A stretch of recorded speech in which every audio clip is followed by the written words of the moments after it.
八字算命术，雅称八字命理，是基于生辰八字推算的一门占卜术。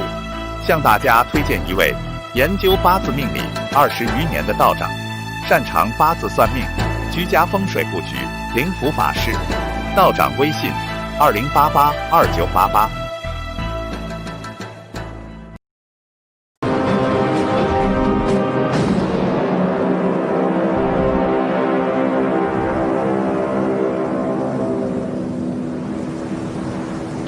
Our young pretender has triumphed.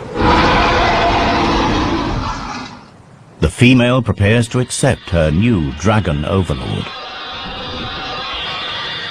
All his life, he's fought the odds, and at last, he's made it. My theory was right after all, and you're the proof.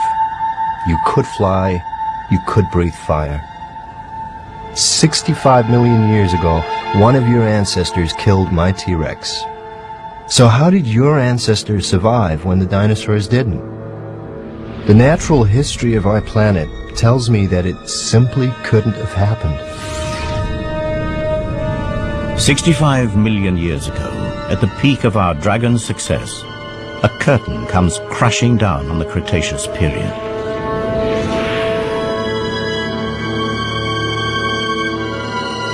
A meteorite the size of Mount Everest smashes into the planet.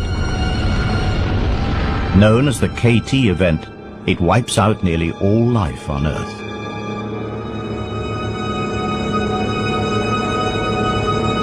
But somehow your species did survive. How?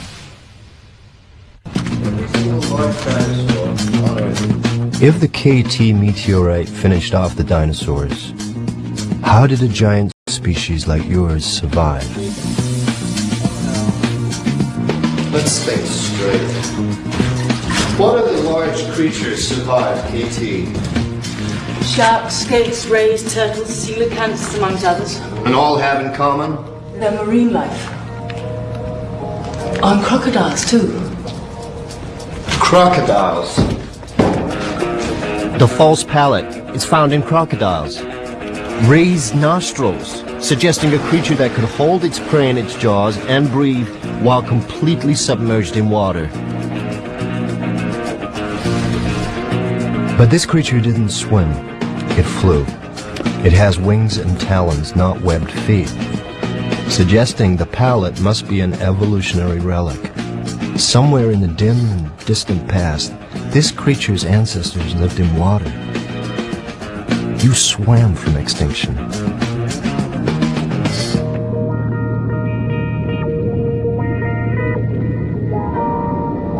Water did indeed provide dragons with the escape route from one of the deadliest events in the Earth's history.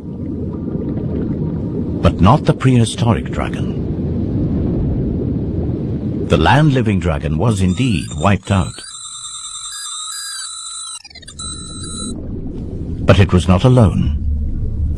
The dragon family had another branch. At the time of the KT catastrophe, the prehistoric dragon had a cousin, the marine dragon. Both species were descended from a common ancestor, but they followed very different evolutionary paths. The marine dragon lived in the sea, and life in the sea was less affected by the KT event.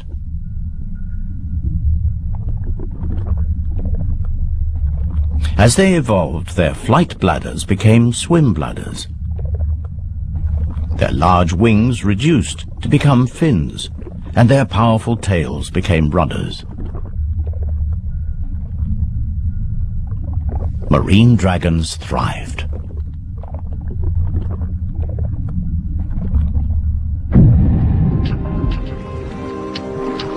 Then, as global temperatures rose and the land recovered, some marine dragons returned to shallow waters.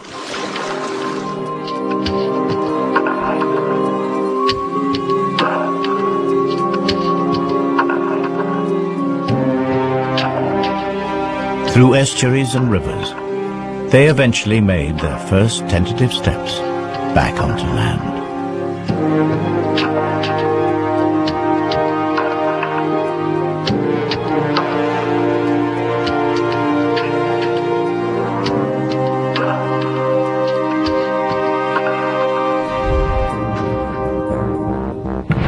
sea serpent.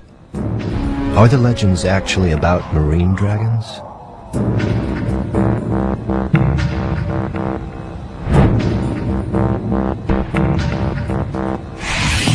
That false pallet, guess what? Looks like it's turned up at a dig site. This could be our missing link. Well, what kind of environment are we talking about? Forest. What kind of forest? Bamboo. I knew I'd seen the pallet before. It was in that excavation in China. I thought it had been from an extinct branch of crocodilian. Turns out to be much more exciting. So the water dragon came back on land and evolved into new species, at least one of them in Asia. Forest dwellings. What would you be like? Well, in Chinese mythology, dragons are low-slung, elongated, slender. The kind of body one would expect from an animal that's recently adapted from water. Was it really suited for life in a forest?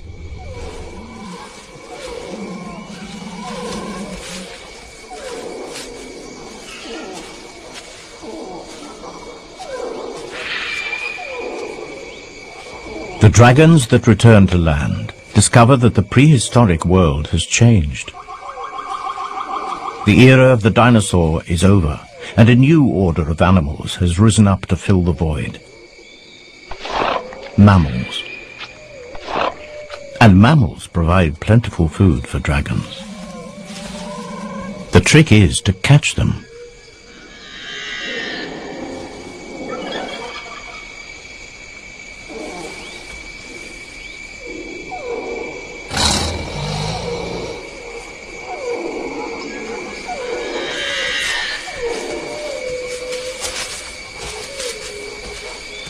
The superb camouflage and silent movement has made this dragon all but invisible in the bamboo forest. The wings on this dragon are too small for flight, but the flight bladders provide gentle lift and allow her to glide silently across the forest floor. The markings on her skin break up her outline in the dappled forest light. And to be sure, this massive relic from the age of the dinosaur has had to develop new tricks. Hunting mammals in this compact environment requires tremendous guile. Small, fast and agile, mammals have incredibly acute hearing and smell.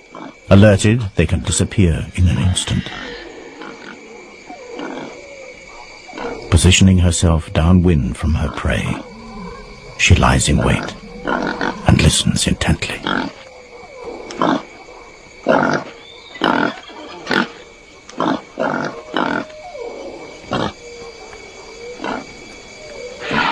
But she's not ready to strike just yet. Not before unveiling a highly specialized weapon that gives her an edge against this wary prey.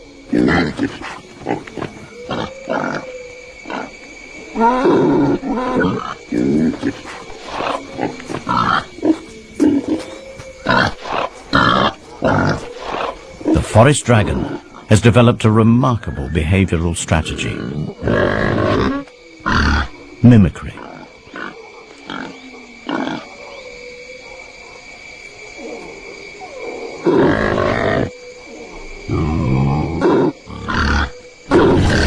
By carefully controlling the flow of gases from her flight bladder, she manipulates her voice and entices her prey.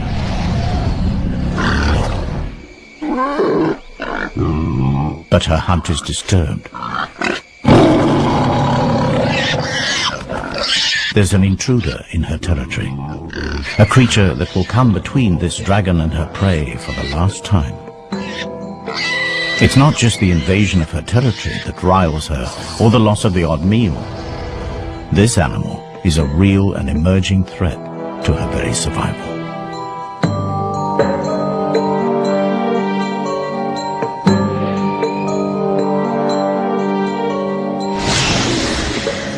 A glide is the best her stunted wings allow. But she has the scent now and is determined to finish things.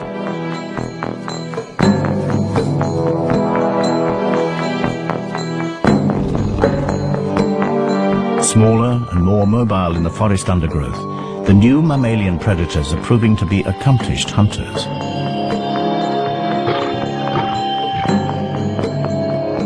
Left alone, these predators will outcompete her for food, and she would starve. She isn't going to let it happen. The dragon closes to striking range. She blends into her surroundings, unseen, but not unheard. 龙骑归来，熊熊